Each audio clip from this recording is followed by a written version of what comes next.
estudar hoje? O que a gente vai aprender? Aprender a definição de análise funcional. Que negócio é esse? Pois é, né? Análise funcional é a palavra. Então a gente precisa saber primeiro a definição. Depois a importância dela. Logo em seguida, os 3 níveis de seleção. Mas o nosso comportamento é selecionado. A gente vai ver esses 3 níveis. Depois realizar uma análise funcional. A gente vai fazer um pequeno estudo de caso. Bem brevezinho, para a gente exercitar essa noção. Já quem chegou depois, análise funcional então é o assunto, viu? Texto 9. De acordo com o que a gente estudou ao longo do semestre, para entender a conduta de alguém, conduta que eu digo assim, os comportamentos, as ações, tudo aquilo que a pessoa faz, para a gente conseguir entender, nós precisamos saber 2 coisas. Primeiro, saber o que a pessoa fez de fato, né, qual foi a conduta dela, e logo em seguida, o que aconteceu depois.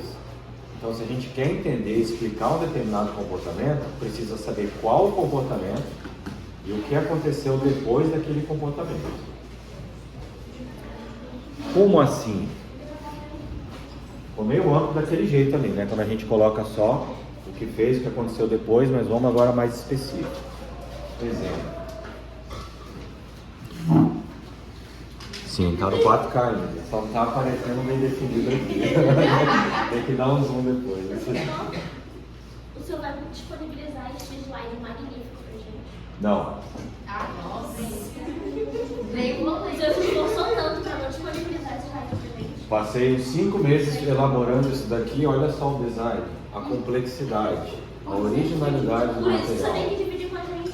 Não, isso aqui é algo pra... eu vou patentear isso daqui. 5 meses de trabalho. Patentear. Simples noção. O que a pessoa fez, o que aconteceu depois. Exemplo. O que a pessoa fez? Vovó ficou reclamando da vida. O que aconteceu depois? Eu fiquei dando atenção. Note que a gente tem 2 colunas aqui, que nós já estudamos. Operante, representado pela letra R, que são as ações, tudo que a gente faz, todos os nossos comportamentos são chamados de operantes. E na sequência, as consequências. Então, qual foi o operante desse organismo chamado vovó? A operação foi ficar reclamando da vida. O que isso gerou de consequência? Que eu fiquei dando atenção para ela. Então, enquanto a vovó ficou reclamando da vida, eu fiquei ali só dando atenção para ela. De acordo com o que a gente estudou, se eu dou atenção para a pessoa que está reclamando da vida, essa atenção ganhada aumenta a chance ou diminui a chance dela continuar? Aumenta, então é um reforço, né? Eu estou acrescentando alguma coisa no ambiente desse organismo? Estou acrescentando atenção, então é um reforço positivo, né, que acontece aqui. Outro exemplo, exemplo 2. A criança fez birra. Essa foi a operação do organismo. Qual a consequência? A mãe deu um brinquedo. Olha só, vou dar esse brinquedo aqui para essa criança ficar quieta. Então pronto, a operação de fazer birra, ela é reforçada positivamente pelo acesso ao brinquedo. Aqui a gente pega aqueles 2 pontos que eu falei anteriormente. A gente precisa saber primeiro qual o comportamento, depois qual a consequência. Entendendo esses 2, a gente já consegue modificar. Tudo tranquilo até aqui? Professor, nesse caso, a mãe dá um brinquedo, seria negativo não? Porque senão ela sempre ia chorar para ganhar um brinquedo. É, assim, tem coisa negativa aí, eu vou botar aqui no quadro. Quando você analisa essa operação, a criança fez birra e a mãe deu um brinquedo. Isso aqui é um reforço positivo à operação fazer birra. Agora, quando... É negativo do lado da mãe e positivo para a criança. É negativo do lado da mãe. É. Vamos botar o segundo aqui, ó.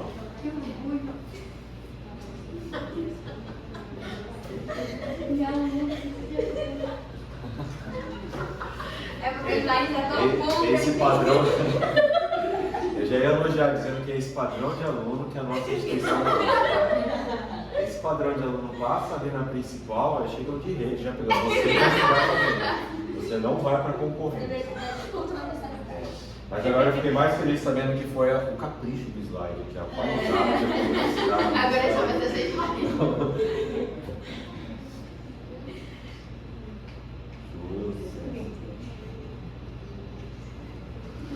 Então, assim, ó, dar o brinquedo, quando a gente analisa a operação da mãe, a operação é dar o brinquedo. Deixa eu colocar interrompido. Interrompido. Aí sim, quando a gente analisa a operação da mãe e não da criança, mãe deu o brinquedo, operante. Consequência, parou um choro. Existia um choro no ambiente e após a operação dar o brinquedo, o choro foi eliminado. Isso é reforço? É positivo? Não, porque retirou, não acrescentou nada.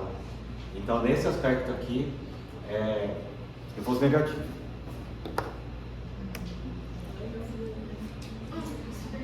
E aí que vem a grande questão, né? Como é que a gente vai mudar a conduta de alguém? A gente identifica e tal, vê o que ela está fazendo e as consequências dessas ações. Mas aí o trabalho do psicólogo é fazer o quê? Fazer modificação, né? Não é só a gente entender as pessoas, a gente tem que modificar também. Para mudar, nós precisamos entender o quê? Esses termos complexos aqui, ó. Contingência de reforçamento. Qual é a contingência de reforçamento? Exemplo, toda vez que eu dou um brinquedo, a criança para de chorar. Na situação anterior, toda vez que eu faço birra, mamãe me dá um brinquedo. Essa é uma contingência. É uma coisa que está relacionada com a outra, uma variável que se relaciona com a outra. A gente precisa entender isso, ou então eu coloquei aqui em outras palavras, eu estou falando a mesma coisa com outras palavras. A relação entre o ato e a consequência. Ato e consequência, a mesma coisa. Aí 3 formas de falar a mesma situação.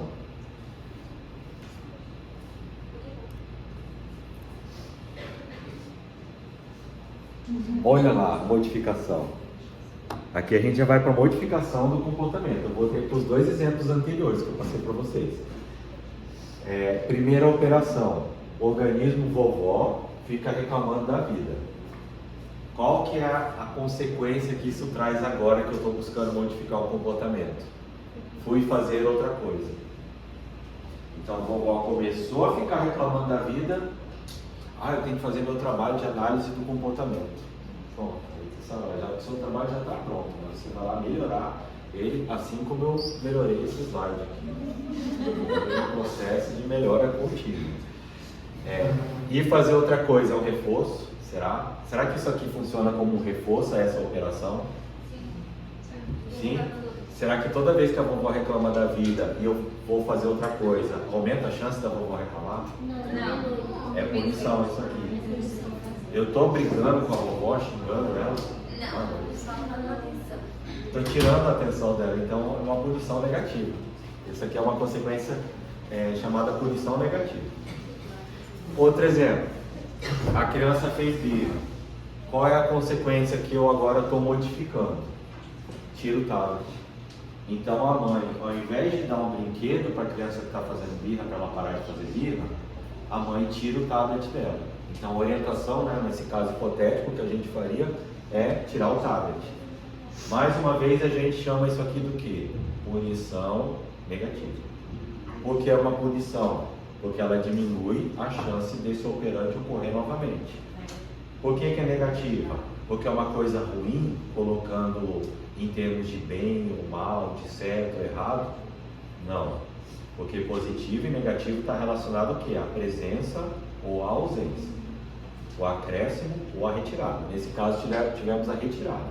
Retirou algo do ambiente, o tablet que a criança tinha, então uma punição negativa. Uma pessoa, então, a modificação já vai acontecer com punição? Não. Um exemplo de que não seria punição, qual seria? Seria você reforçar um comportamento. Eu até botei aqui no exemplo, ó, aqui na frente. Você reforça um comportamento diferente.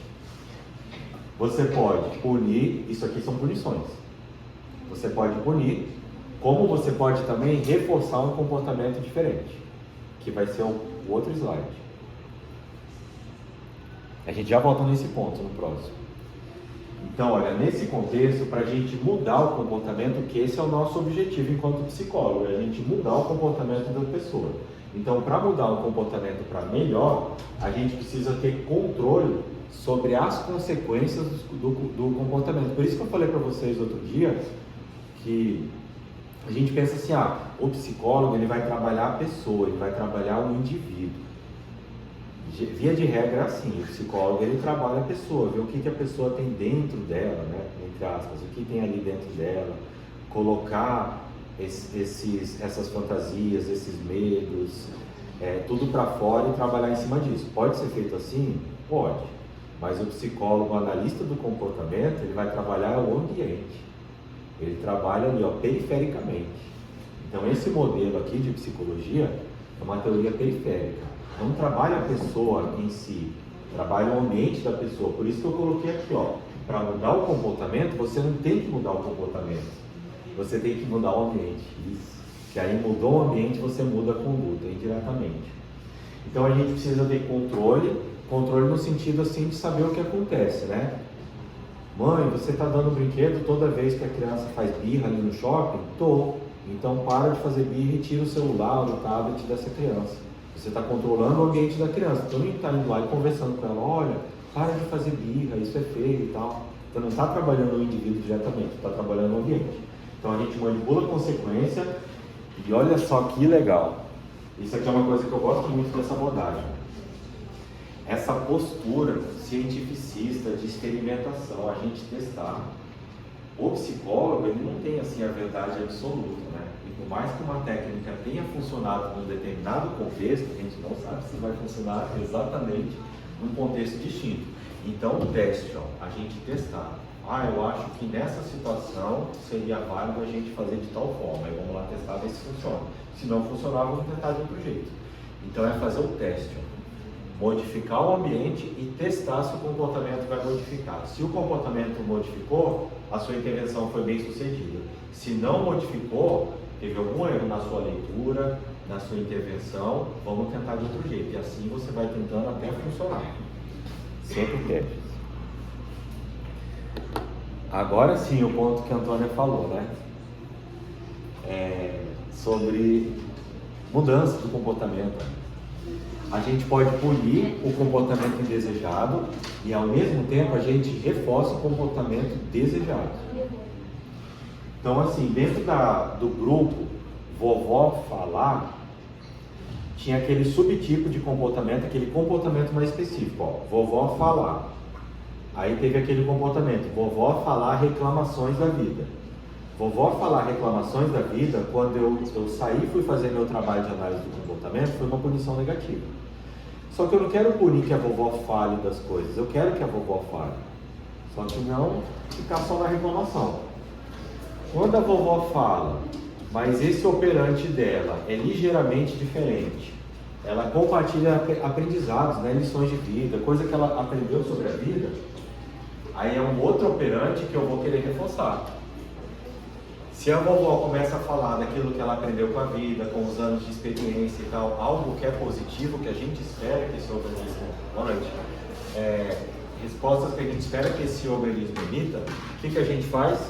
Escuta tudo e demonstra gratidão. Então, nesse exemplo específico aqui, minha avó, ao invés de sentar ali e ficar reclamando da vida, ela sentou ali e começou a falar um monte de aprendizado que ela teve. Ao invés de sair para fazer o meu trabalho de análise do comportamento, eu escutei tudo e demonstrei gratidão. O fato de eu escutar tudo que ela está falando vai aumentar ou vai diminuir a chance dela falar de novo? Aumentar. Então é reforço, automaticamente é um reforço. Eu estou dando alguma coisa, introduzindo algo no ambiente desse organismo? Sim. Estou, então é reforço positivo isso aqui. Outro operante. A gente já viu que aquele operante fazer birra, eu não vou reforçar. Mas manifestações da criança, eu não vou querer impedir manifestações de uma criança, eu vou querer que ela se manifeste.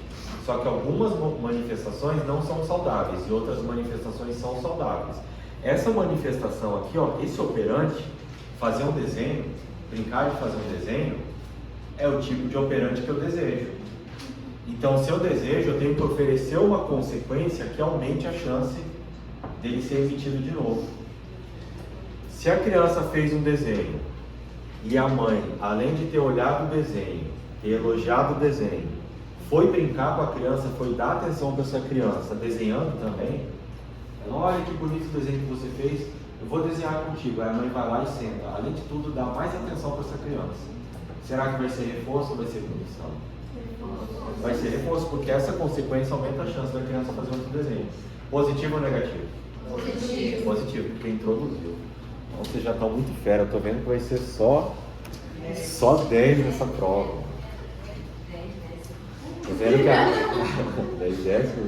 Tô vendo que a prova final vai ser eu sozinho aqui cumprindo horário. Já vai estar todo mundo aprovado. Ou não, gosto tanto do professor que vou ficar aqui de exame final, prova 2, 3. Odeio tanto o professor que ele acha que ele vai ter férias, mas não. Eu vou até a última possibilidade. Ele acha que vai aproveitar as férias, não vai não. Eu vou ficar de dependência de tudo ali, só para segurar até o fim.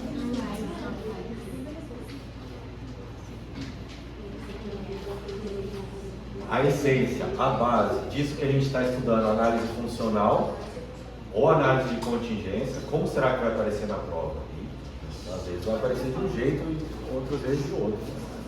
Análise funcional, análise de contingências. O que tem que fazer? Então, o que o analista do comportamento busca sempre fazer? Primeiro, identificar os comportamentos e as consequências.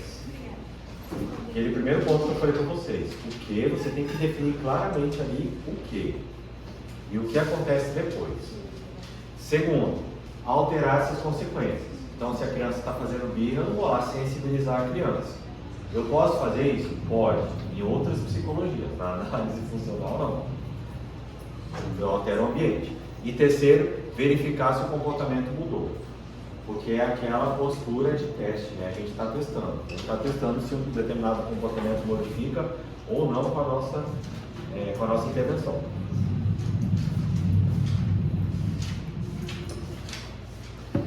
A atitude, né? A atitude do analista do comportamento.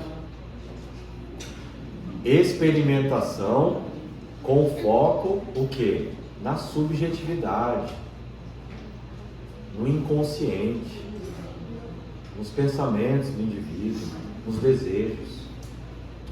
Já pensou se está assim, verdadeiro ou falso? Falso esse negócio, né? Foco 100% na objetividade, naquilo que é positivo, que eu consigo ver. Aquilo que é negativo, que eu não consigo ver, não é trabalhado, é trabalhado só aquilo que é positivo, aquilo que aparece e se mostra. Então, assim, essa atitude, essa postura de experimentação. Ora, se eu adotei tal intervenção e não funcionou, eu já vi que a variável intervenção X não gera o impacto que eu desejo no comportamento. Eu vou com a intervenção Y, que é a variável Y. E aí eu vou ver se gera o resultado que eu desejo. Essa daqui está ótima para essa questão de prova, né? Essa está ótima.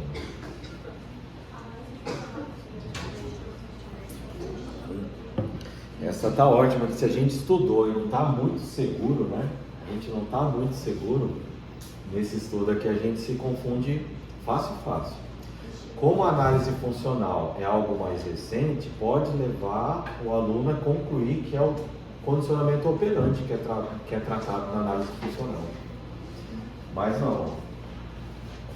O que é paradigma? Paradigma é um padrão, né? Um modelo. Então a gente tem vários paradigmas aí. Tem o paradigma psicoanalítico, tem o paradigma comportamental, que é o que a gente está vendo. E dentro do comportamental a gente tem esses dois paradigmas aqui. No início a gente estudou o paradigma respondente. É aquela visão em que o organismo ele responde aos estímulos ambientais. É esse aqui o paradigma respondente. Um estímulo leva a uma resposta. Se o vento frio é um estímulo, é uma alteração físico-química mecânica do ambiente. O vento frio entrou em contato com a minha pele, isso é um estímulo, uma alteração do ambiente. A minha pele arrepiou, isso é uma resposta, uma alteração do organismo. Essa conexão. E aí a aprendizagem aqui ocorre como? Quando a gente emparelha estímulos. Olhar o ar-condicionado e receber o vento frio do ar-condicionado na pele.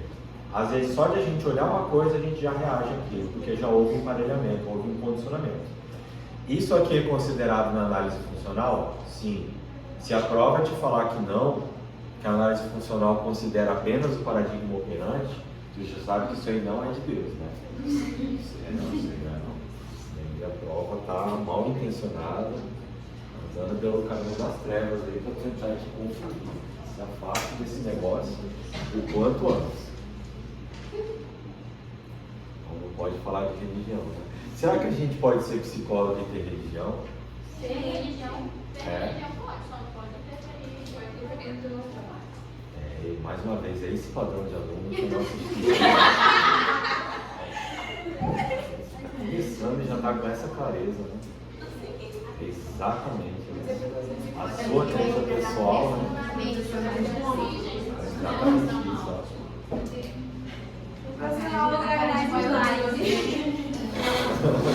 Tem que trazer mais slide mesmo.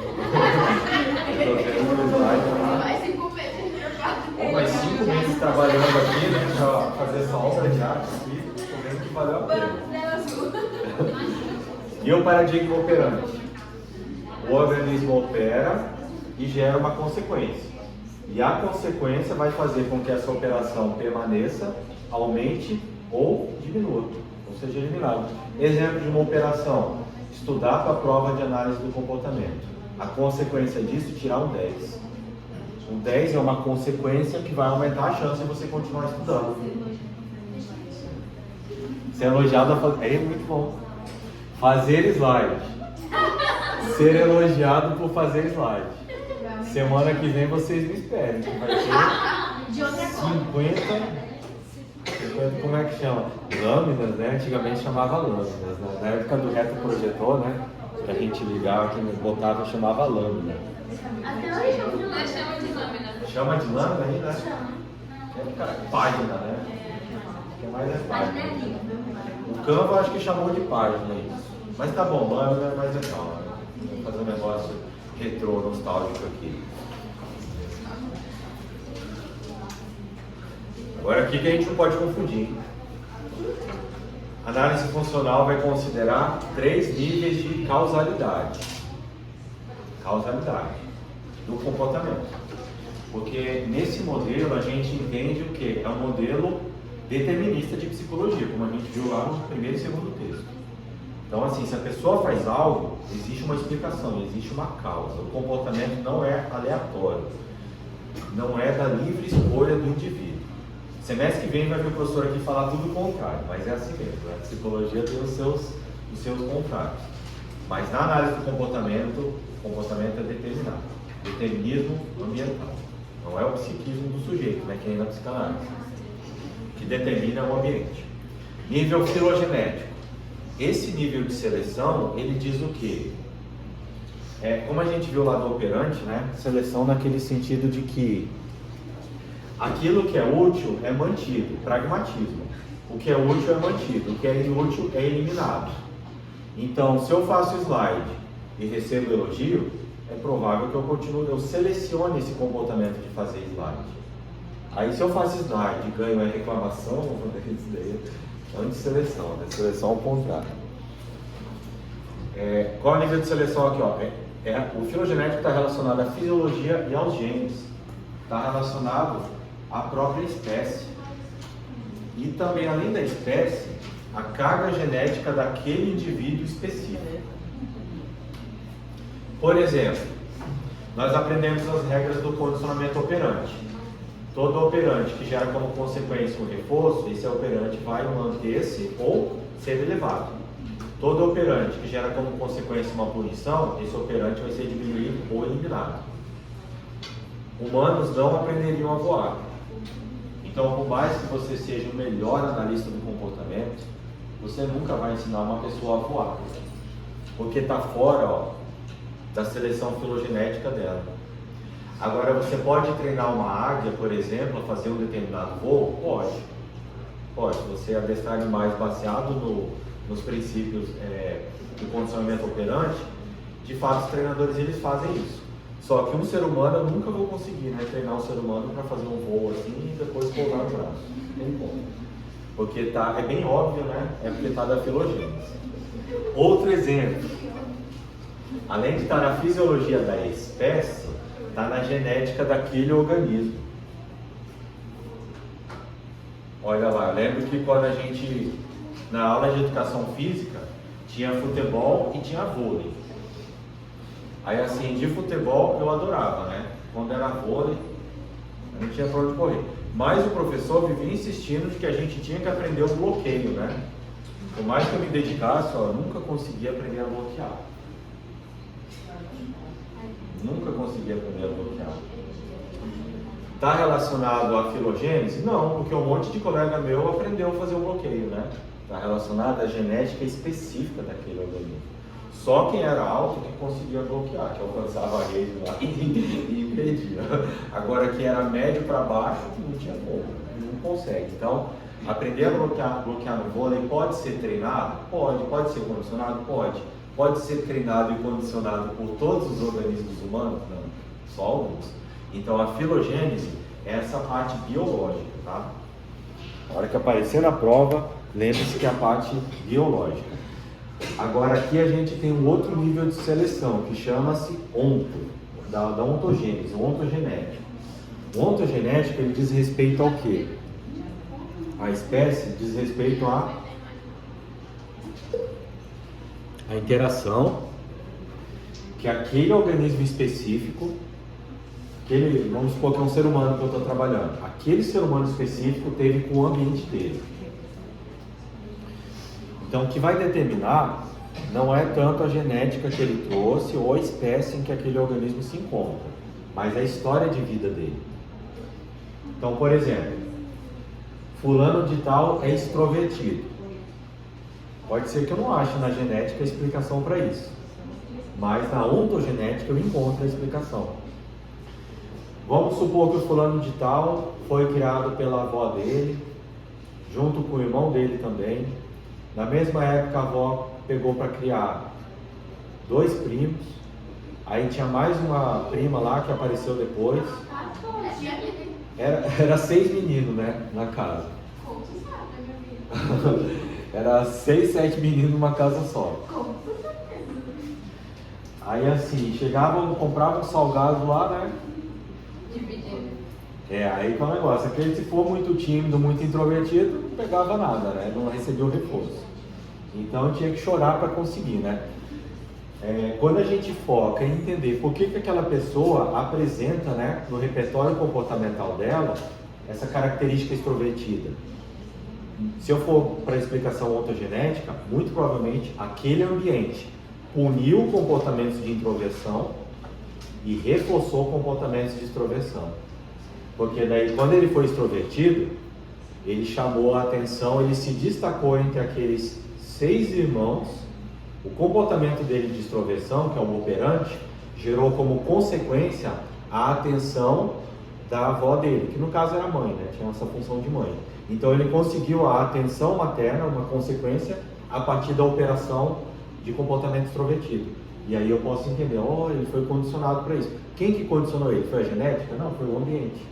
Então quando eu olho para a ontogênese, eu olho a história de vida daquele organismo específico. Como o ambiente reforçou determinados comportamentos e puniu outros comportamentos, né? De mentir, por exemplo, né? Pode ser que o ambiente reforce comportamentos de mentira. Aí fala, a pessoa mente pra caramba e tal.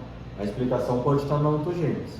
Às vezes a mentira gerou consequências reforçadoras ao longo da história de vida dessa criança, né? Até chegar na adultez. E o último nível de seleção, o nível cultural. Esse aqui é amplo. O cultural está relacionado ao quê? Se eu não me engano, foi na semana passada alguém falou alguma coisa sobre aprendizagem por observação. Professor, mas não consegui. Eu acho que foi alguém lá do fundo. Teve alguém que falou. Laíne? Não, foi alguém que estava pelo meio. Tu lembra, né, que alguém falou de aprendizagem por observação. Nesse ponto...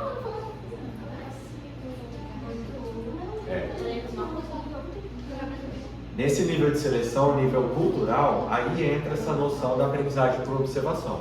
Então, assim, o nosso comportamento é selecionado pela nossa genética, pela nossa espécie, pela nossa interação com o ambiente e também por esse outro ambiente, o ambiente cultural em que a gente está inserido. Por quê? Porque eu aprendo observando o comportamento dos outros.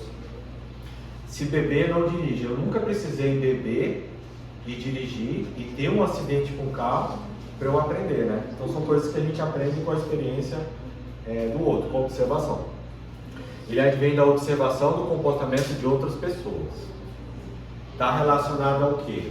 A modismo, a preceitos éticos, né? O que a gente deve fazer, o que a gente não deve fazer, como deve agir, a ideologia, a preconceitos também, todos aqueles padrões que são padrões de conduta, que não são seus, da sua família e tal, é uma coisa bem ampla da nossa cultura, está no nível de seleção cultural. Então, por exemplo, eu vou cumprimentar alguém, eu não vou tossir, né?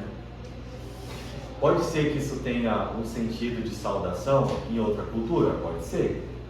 Aí no nível de seleção cultural daquele outro indivíduo, vamos, questão de cumprimento, cultura, eu não sei se é asiática, tende de abaixar a cabeça, é um sinal de respeito, né? Olha, ainda na cultura asiática, eu acho que é na asiática, olhar nos olhos enquanto você fala, tem alguma cultura que é assim. É asiática, né? Olhar nos olhos, via de regra, é entendido como um sinal de desrespeito e afronta. Tanto que quando o chefe está, digamos que, falando, né, os funcionários não podem ficar olhando diretamente para ele, para a cabeça baixa. Agora, se aqui no Brasil, nesse contexto cultural, se o chefe está falando, a gente fica de cabeça baixa, justa causa, né? RH direto. O não olhar no olho tem esse sentido, né, de desrespeito aqui na nossa cultura, né? Então vai ter um sentido diferente. Esse nível de seleção cultural é considerado também. E qual desses que a gente tem que considerar quando for fazer a análise funcional? Todos, exatamente, tem que considerar todos. Precisamos considerar os 3 níveis para fazer a análise funcional. O comportamento, ele vai ser resultado da relação de troca histórica e atual. Pensei que eu tinha escrito errado. Não acreditava. 5 meses revisando e vem erro, como é que pode?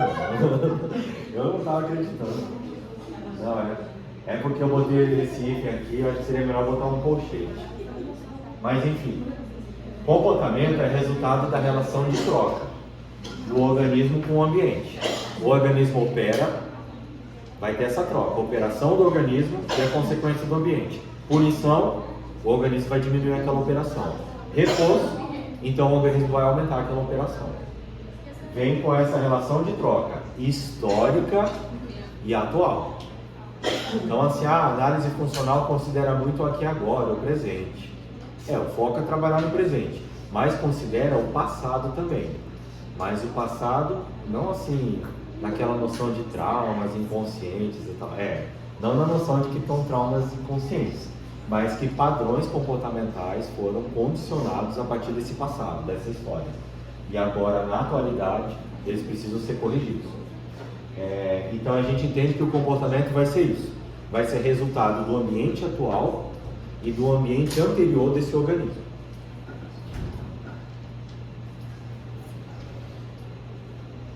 Isso aqui tem que ter na prova, hein? Isso aqui tem que ter na prova. Já tá, Eu considero até que é uma tentação do inimigo isso aqui, ó. Como tem, professora? Porque falando de mente, falando de pensamento, porque a gente tende a ter a noção de que assim, a psicologia, o comportamento pode ser explicado. Sim, quando a gente investiga o inconsciente da pessoa, a gente vai entender o que passa lá no subconsciente, né? Só que está errado na análise funcional. A análise do comportamento não vai considerar aquilo que é negativo, aquilo que é invisível, né? Não considere explicações mentalistas como vontade, Motivação, né? Eu podia ter colocado motivação aqui também. Motivação no sentido de algo interno, né? Que gera uma determinada conduta. Um impulso, né? Ah, libido. A libido que dá. Não. Um desejo. Consciente, inconsciente. Então, qualquer tipo de termo que leve a uma noção mentalista é banido da análise funcional. Note que quando eu dei o exemplo lá da vovó, eu não falei nada relacionado a... Não, porque se eu der atenção, a vovó vai entender e vai pensar. Eu não usei nada disso, nada de mente, nada mentalista. Eu só falei, ó, se eu der atenção, é provável que a vovó continue falando. Então, está correlacionado isso daqui.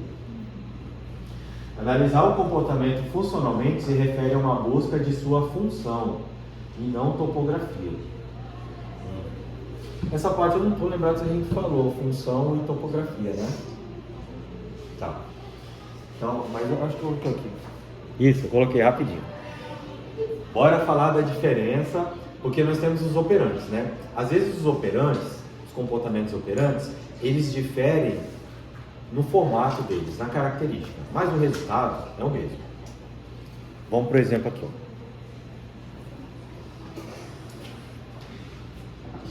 Dois operantes. Operante número 1. Qual a função dele? Acender a luz. Essa é a função do operante 1. Eu quero acender a luz, que já é isso como consequência. Como pode ser a topografia dele? Qual pode ser o desenho dele, né? O formato dele? Eu me levantar, estou aqui quietinho, prestando atenção no conteúdo, quero acender a luz. Eu me levanto, vou lá e paro. Acendo a luz. Essa é uma topografia para essa função. Qual é uma segunda topografia possível para essa mesma função? Eu também quero, nesse segundo operante, acender a luz. Só que ao invés de eu me levantar e ligar o interruptor, eu imito um comportamento verbal. Eu peço para alguém acender a luz para mim. O que vai acontecer? Eu vou ficar sentado, vou falar alguma coisa e a luz vai ser acesa. Qual o resultado que isso vai gerar? O mesmo resultado, luz acesa. Só que o formato é totalmente diferente, né? Então, assim, qual deve ser o foco? A função.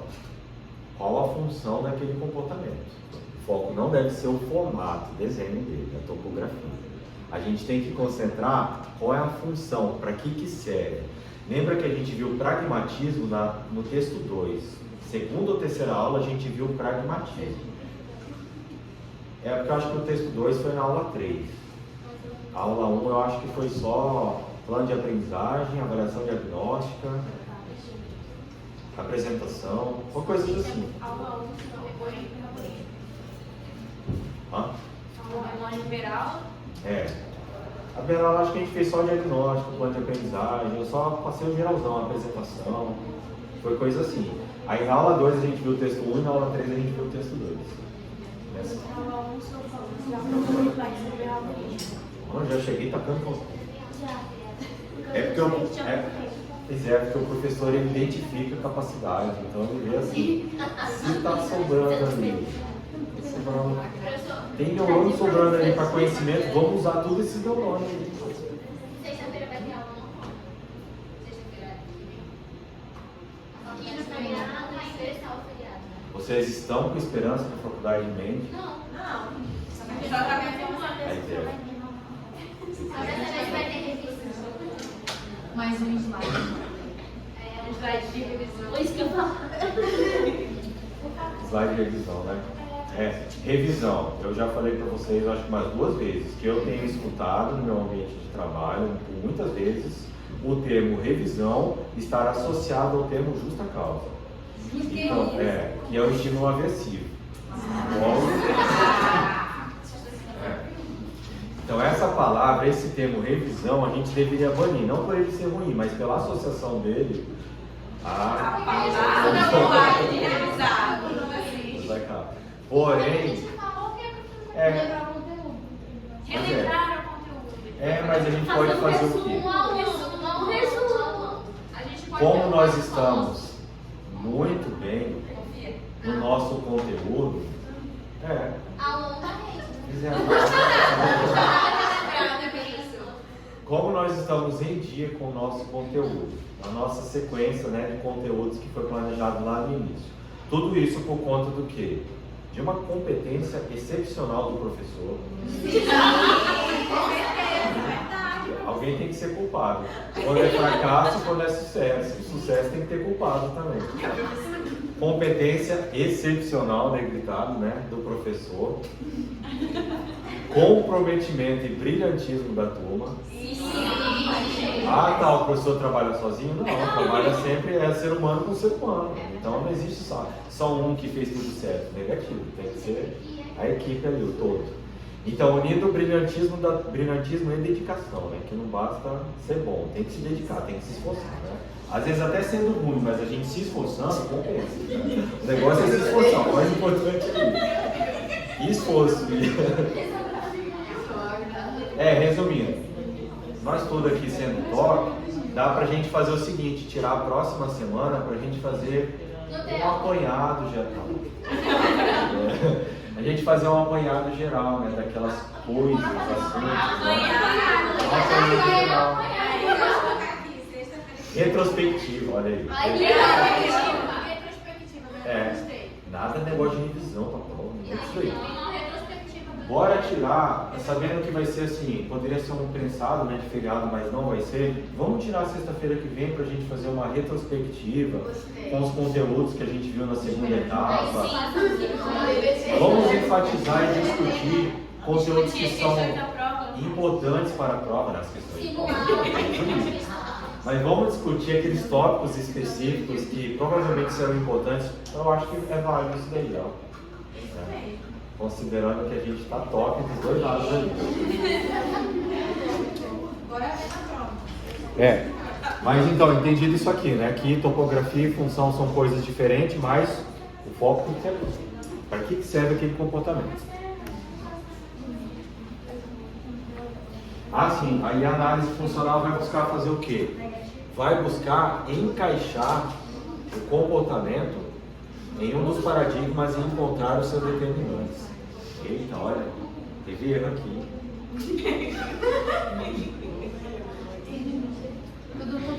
Ficou em minúsculo aqui, ó. É um erro topográfico e não funcional, né? Porque, ó, dá para entender do mesmo jeito. Dá para entender, ó, do mesmo jeito que entenderia se estivesse em caixa alta. Só que o formato aqui, a apresentação está diferente. Análise funcional, o comportamento. A gente tem que fazer o quê? Paradigma respondente, paradigma operante. O que a gente tem que fazer? Temos essas duas verdades científicas e só acreditamos nisso.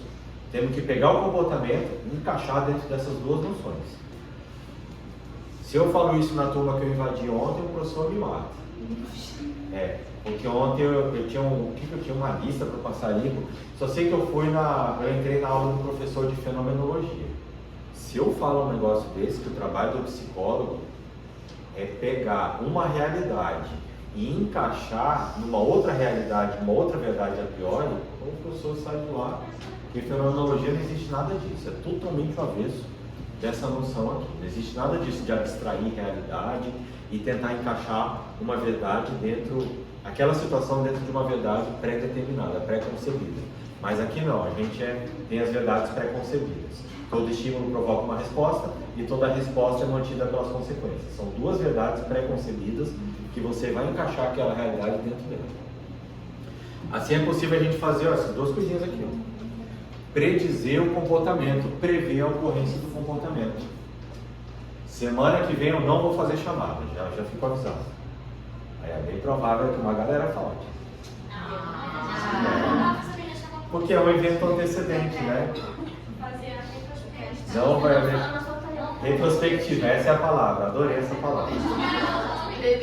O apanhado. Retrospectiva com apanhado e ênfase em conteúdos relevantes para a prova.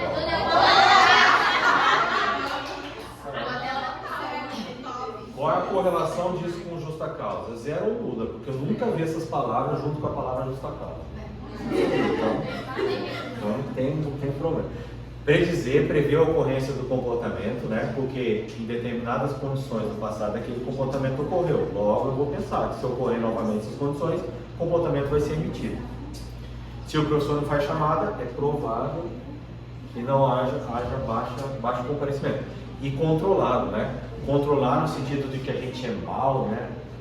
A gente vai determinar o que cada um tem que fazer e tal. Não, controlar naquele sentido de que a gente consegue influenciar o aumento ou a diminuição da probabilidade de ocorrência.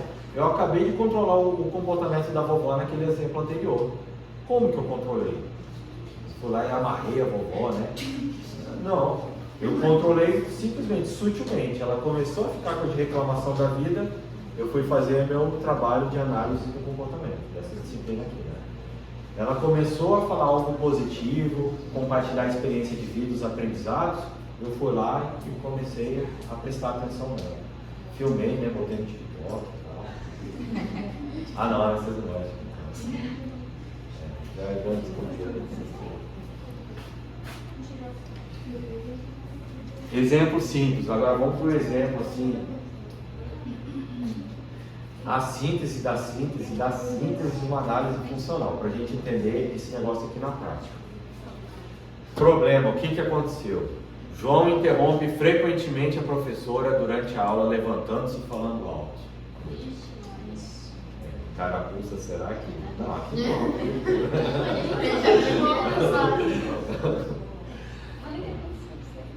Aqui não tem, né? Talvez lá na sala do João não tenha nota de comportamento, né? Coloquei para vocês, o A é igual a menos 1 já de nota de comportamento. Não adianta nada.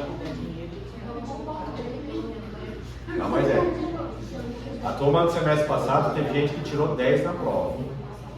Aí quando eu fui abater o ponto de comportamento, resultou em menos 5. Eu lancei menos 5 lá no Tijuca. Lancei menos 5 no sistema. Porque já tinha tanta dívida de nota de comportamento, quando foi somar afronta, deboche, tumulto, foi somando todos os problemas comportamentais, a gente foi diminuindo. Ficou negativa a nota da pessoa. O pior que pode acontecer é eu tirar 0. Não, pode acontecer pior que isso. Pode ser que a nota de comportamento seja tão baixa que ela faça a nota da prova ficar negativa. Mas lá na escola do João não tem isso, né? Na faculdade dele não tem isso aqui, né? Esse é o problema. João interrompe frequentemente a professora durante a aula, levantando-se e falando mal. Ele quer perguntar alguma coisa, ele quer falar alguma coisa, ele levanta e ela começa a gritar. Então isso é algo que a gente não quer, né? Comportamento indesejado. Não está filmando até agora, hein? Essa análise.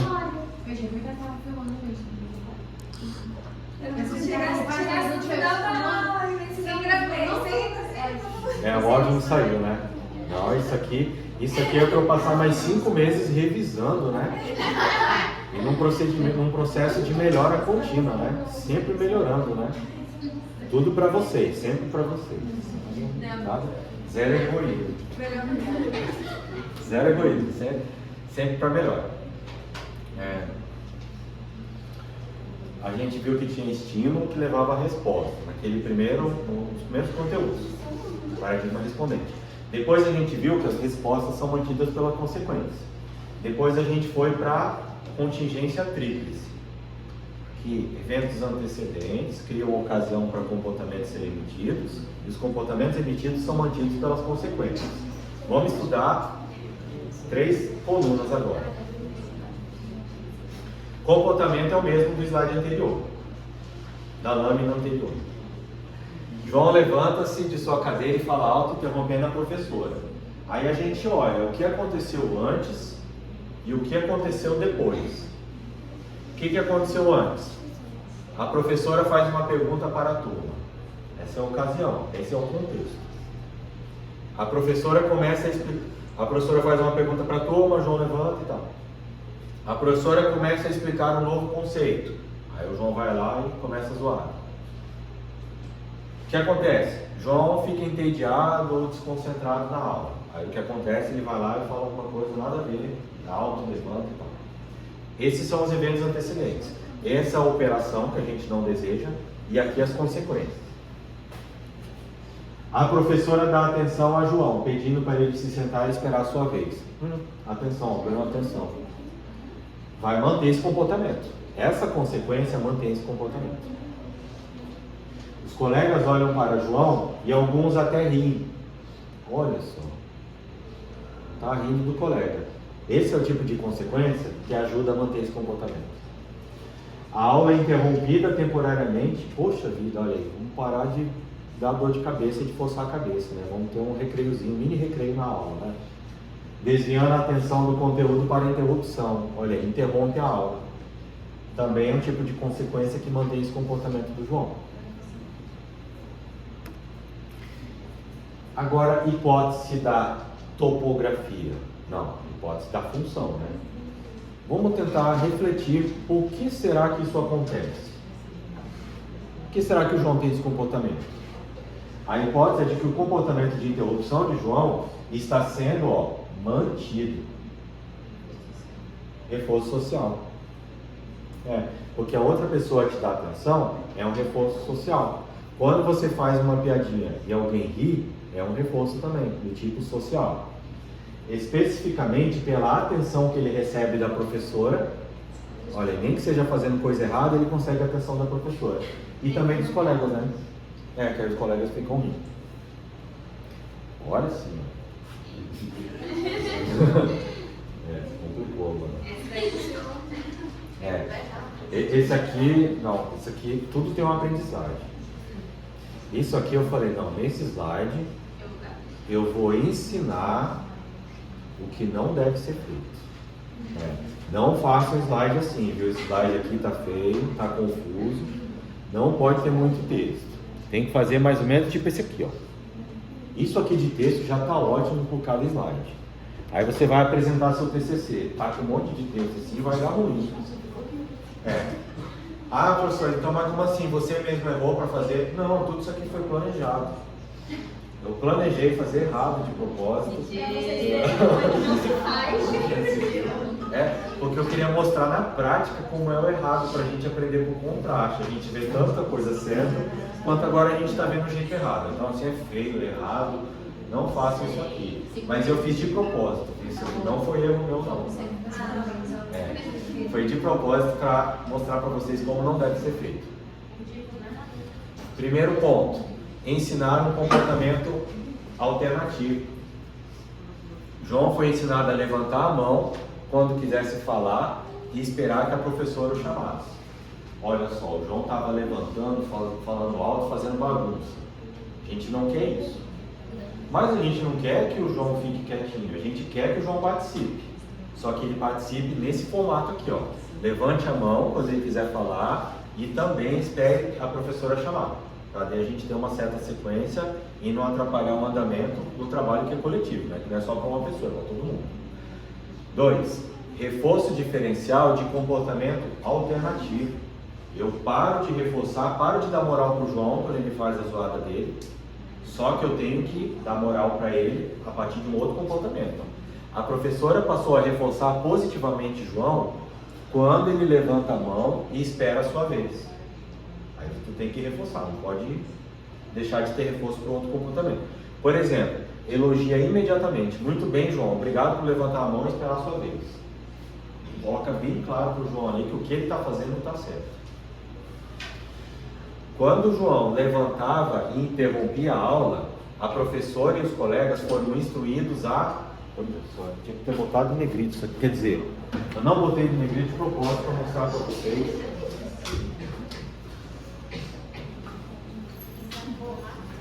Não dar atenção imediata, redirecionando calmamente a se sentar e levantar a mão. Porque se der atenção, a gente vai estar reforçando dois comportamentos, o indesejado e o desejado. Suspende o reforço do indesejado e implanta o reforço no desejado. Dá atenção para o que você quer e não dá atenção imediata para o João. Redireciona ele a sentar, né, onde ele estava e levantar a mão para a vez de falar. 3. Reduzir a atenção para o comportamento de interrupção, que é um comportamento que a gente não deseja também. A professora deu instruções claras e consistentes. Vamos ver isso aqui. Claras e consistentes para ignorar a interrupção inicial, na medida do possível, e só responder quando o João usava o comportamento apropriado de levantar a mão. Ou seja, ele pode fazer a zoada que for, não vai dar moral para ele, Aí quando ele emitiu o comportamento desejado, aí dá toda a moral para ele. Esse ponto aqui, ó, de negrito, não para esse caso específico, mas isso aqui é muito importante para o trabalho do psicólogo como um todo. Na análise do comportamento, se não existe consistência, não existe resultado. Isso aqui a gente tem que ter muito claro, não para a prova, mas para a nossa prática. Na nossa prática, a gente tem que saber que qualquer modificação do comportamento tem que ter consistência, seja o que for. Sei lá, estou trabalhando procrastinação no meu paciente. Aí todos os comportamentos de atividade, né, que ele vai ter de produtividade, eu vou ter que reforçar. Eu tenho que montar um programa onde exista consistência nesse reforçamento. Porque se não tiver consistência, a gente não consegue modificação do comportamento. Não basta tentar uma vez ou outra. Tem que ser paciente também, né? A gente mesmo tem que ser paciente quando for fazer a modificação do comportamento. Que não basta um elogio ou outro que a gente vai conseguir modificar o comportamento do sujeito. A gente precisa, nós mesmos também, ser bastante consistente nas nossas ações. Então, deu para entender isso aqui, né? Eu tive que ler para vocês porque eu quis botar muito texto aqui para mostrar como que é errado, né? Então, anotado já para o TCC, né? Não façam a apresentação de vocês desse jeito pro TCC. Um dia não, já está logo ali, né? Tá logo ali, né? Resultados da modificação. Após a implementação da intervenção, essa intervenção que eu coloquei no slide anterior, observou-se uma redução significativa no comportamento de interrupção de João. Ele começou a fazer o quê? Levantar a mão com mais frequência e ele esperava ser chamado pela professora. Por quê? Porque eles não reforçaram o outro comportamento e começaram a reforçar exatamente esse comportamento. Teve alguma sensibilização com o João? Conversar, olha, você está aqui para quê e tal. Não teve nada disso, teve só uma mudança do ambiente. Mudou o ambiente, mudou o comportamento do João. A atenção positiva recebida para o seu comportamento adequado reforçou essa nova forma de participar da aula. A gente não queria que ele não... O que a gente desejava não era que ele não participasse da aula. A gente deseja que ele participe, só que desse jeito, desse novo jeito. Resultando em menos interrupções e um ambiente de sala de aula mais tranquilo e organizado. Muito próximo do ambiente que a gente tem aqui, né? É uma tranquilidade e uma organização constante. Eu trabalhava com crianças, né? Aí, crianças de 4 e 5 anos, quando eles estavam muito dispersos, bagunçando muito, aí as professoras apagavam as luzes e eles estavam todos sentadinhos, bem quietinhos. Isso é a contenção, né? Às vezes assim, eu não vou punir aquele comportamento. Então o que eu faço? Eu não posso reforçar. Se eu não posso punir, então eu contenho. Eu impeço a emissão daquele comportamento. Se está correndo de um lado para o outro, com a luz acesa, apaga a luz, não tem quanto correr daí. Eu impeço a emissão. Aí depois eu acendo a luz e já coloco um outro comportamento que eu desejo. Pronto, agora vamos fazer as questõezinhas, né? Para ver se a gente aprendeu. Vamos exercitar o que nós aprendemos.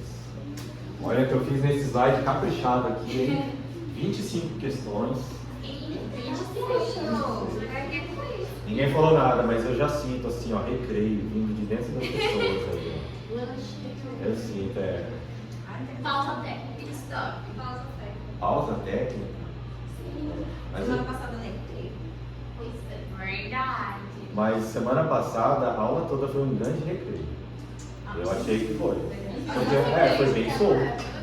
Cada um no seu ritmo, cada um pegando o subtópico que queria. Foi bem recreativo.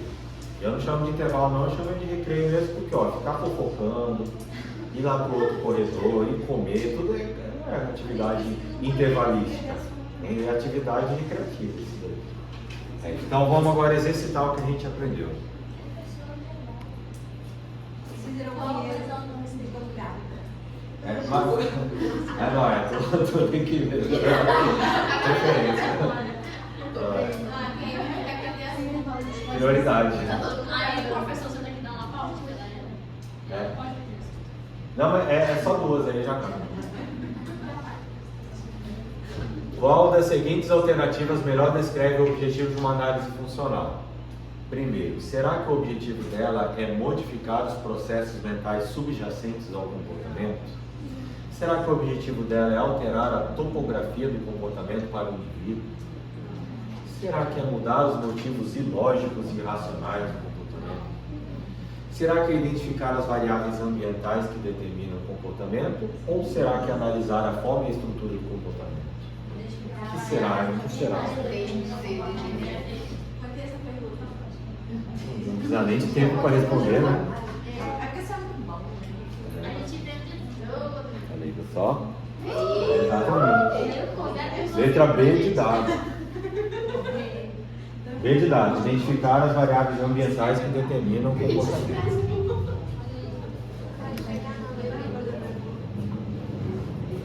Próximo agora. Quanto à análise funcional, é errado, né? É incorreto a gente afirmar o quê? Que ela é focada exclusivamente nos aspectos inatos do comportamento, ou seja, os aspectos ontogenéticos, que é aquele nível de seleção que a gente estudou. Busca alterar comportamentos através da manipulação de consequências, utiliza tanto o reforçamento positivo quanto negativo. Sua principal meta é controle e predição do comportamento. E letra E, considera variáveis ambientais. Qual será que está errado aqui? considera é focado exclusivamente nos aspectos inatos do comportamento. Assim na lata mesmo?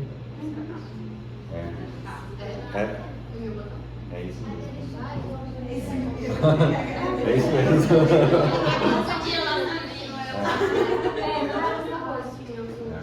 Essa aqui eu esqueci de botar a resposta correta no próximo slide. Mas a correta, essa não. Essa foi de propósito. Foi feito de propósito. Não é o erro. É um teste, tudo é um grande teste, né? Tudo é calculado aqui. Né? Isso, eu estou fazendo uma análise do comportamento.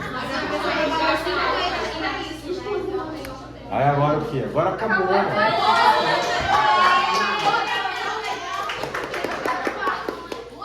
Encerramos. Agora vamos fazer 10 minutinhos, né, de pausa, que eu também estou desesperado por ir no banheiro. Eu preciso também.